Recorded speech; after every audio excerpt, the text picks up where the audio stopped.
Hey everyone, how's it going? We're back for your nutrition lesson. Okay, so this is how we're going to work nutrition for the challenge. Now, on the first Sunday, I will have delivered a diet plan which looks something like this one, which is in front of you. All right, on this diet plan, you'll find nutrition targets along the bottom here.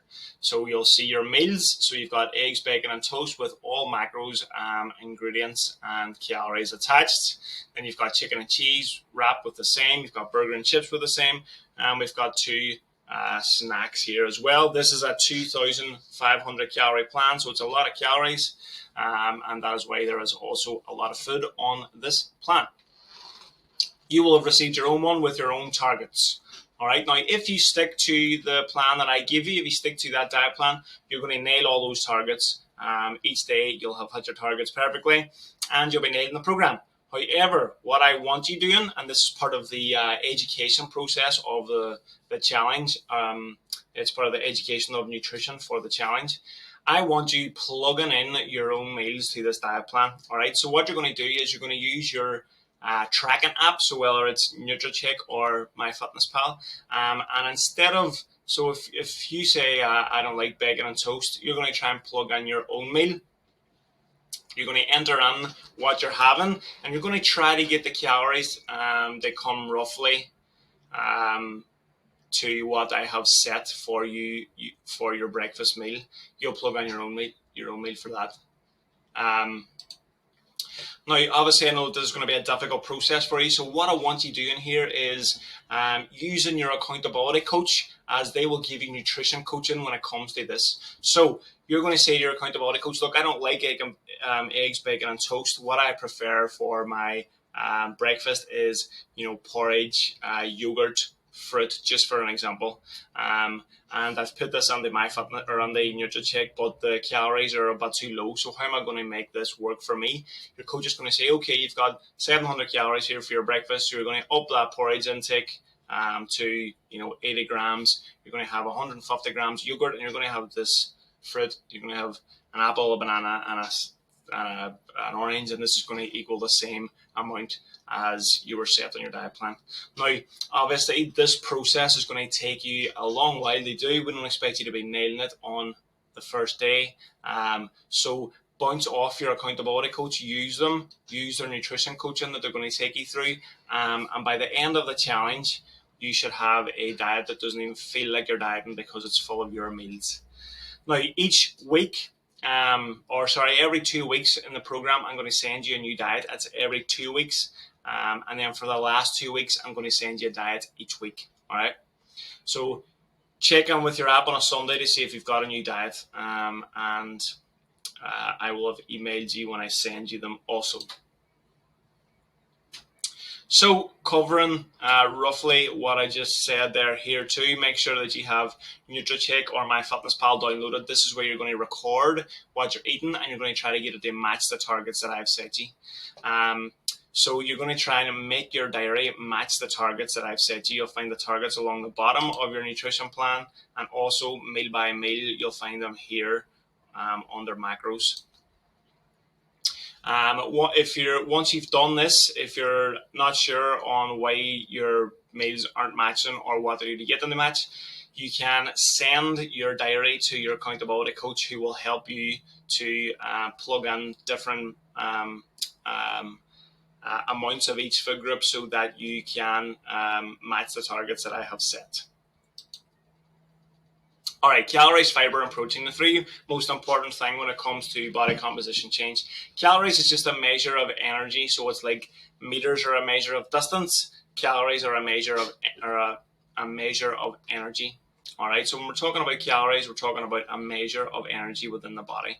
So what we're looking for weight loss is for you to eat in a calorie deficit, which means if you have to eat this many calories to maintain weight, we're going to go and not eat as many of those calories that we need to maintain weight, so that we should have weight loss. So a calorie deficit, all it means is that you're eating less than is required to maintain weight.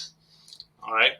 Now, the reason protein and fiber is so important is that protein and fiber both burn more calories than any other nutrient. So for your body to extract calories out of the food, it has to spend calories. So it has to spend energy to extract energy.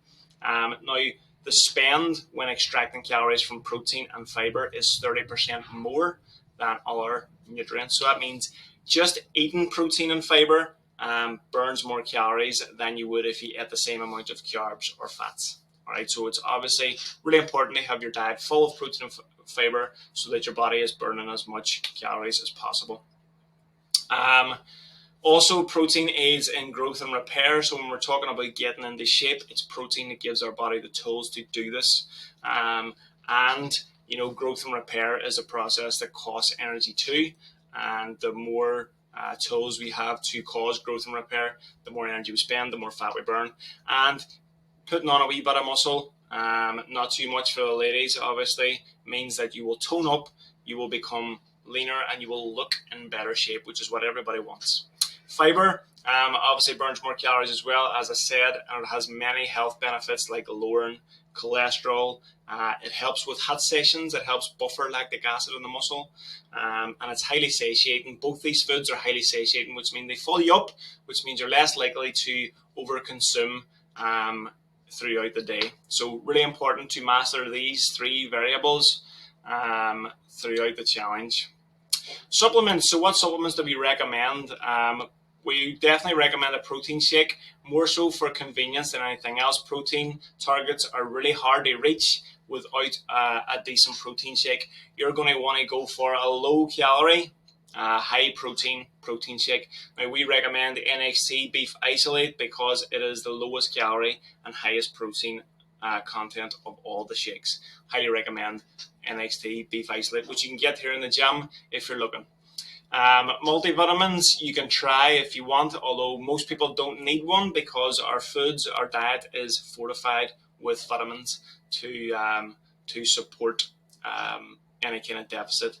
Vitamin D, however, tends to be one that most people are deficient in because we get it from the sun, and as you know, our weather here is crap. We don't get much sun, and for that reason it can be a good idea to supplement with vitamin D. However, it's not going to affect your weight that much over time. This is up to you if you want to supplement with these ones.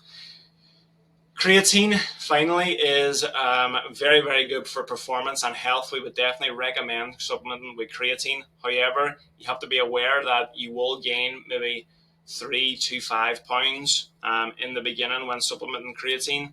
It'll raise your baseline level of body weight, but you're not gaining body fat. So you're going to increase weight, yes, but you'll actually look leaner. So you got to make that decision for yourself. Creatine is going to help with your performance. It's going to help with your mood, your health, your cognitive health. So weigh that stuff up. If you do decide to go for it, you're just going to take 3 to 5 grams per day. Right, so what to be careful of, and we'll cover this a wee bit more on our tracking video, but when you're logging your foods in your app, you're never going to get this 100% right. There are errors going to be popping up. You'll never get it 100% right. So just be aware that the calories that you're entering on are never going to be perfect. One of the big ways that you're going to make mistakes here is through when you're logging, not checking your portion sizes. So sometimes when you scan an item with the barcode scanner in particular, it'll put on the wrong item. So it might be the same. So say it's a 150 gram pot of yogurt. It might be the same yogurt, the same brand, but it has put on 400 grams instead of 150. And it's just an error that you get in all these tracking apps. You're going to have to double check that the portion sizes that you're putting on is the size that should be going on. It's the size that you've had.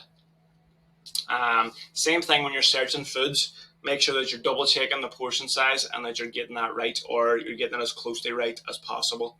So double check those portion sizes. And what you can also do then is just double check the nutrition label. They make sure that you are actually putting on the right thing. So double check the back of the food item and make sure that it matches up with whatever it says on your log in your Nutricheck. Last thing they note, and this is about protein and fiber again in particular, so protein and veg. So it's this concept of energy density, right? So volume of food and volume of calories is two different things, all right? So you can have a lot of food, but this food is low volume in terms of calories, or it's not calorie dense, which means you can have this amount of calories and this amount of food. So you can have a high amount of food and a low amount of calories. So it feels like you've eaten loads, but your calorie intake is actually low. And you can have the opposite, which is true too. So you can have a low amount of food, so a low total volume of food, but the food that you've eaten is really calorie dense. So you've actually consumed a lot of calories. So an example of this would be like, let's say, for example, a pound bar of dairy milk, which is like 600 or 700 calories. So pound bar of dairy milk is just a tiny bit of food, but it contains a full meal's worth of calories. So it's like eating a big dinner. Now, obviously, if you eat a big dinner, you're going to be a lot more full because the volume of food is higher. Whereas with a pound bar of dairy milk, the volume of food's lower, but the calorie density is really high. So what you want to try and do is fill your diet with as much protein and veg as possible, because they are high volume and low density. All right, so it's a high volume of food, but it's a low density of calories. This means that you feel really full. They're very nutritious in the sense that you're getting loads of really good nutrients in them, but they're very low calorie, which means that the weight gain effect of them is very low. So it's a win-win for everything. If you're making a meal and you want to bulk it up while it's not increasing calories, you're just going to throw a lot of extra veg in there, and then you can put your sauce or whatever over it to make it a wee bit more tasty. Guys, that's it for nutrition. Try to apply those concepts. Make sure you know what you're doing with your diet. If you don't, as always, reach out to me or to your accountability coach. He'll walk you through more nutrition coaching over WhatsApp or face-to-face. We're going to be going on to our nutrition tracking next.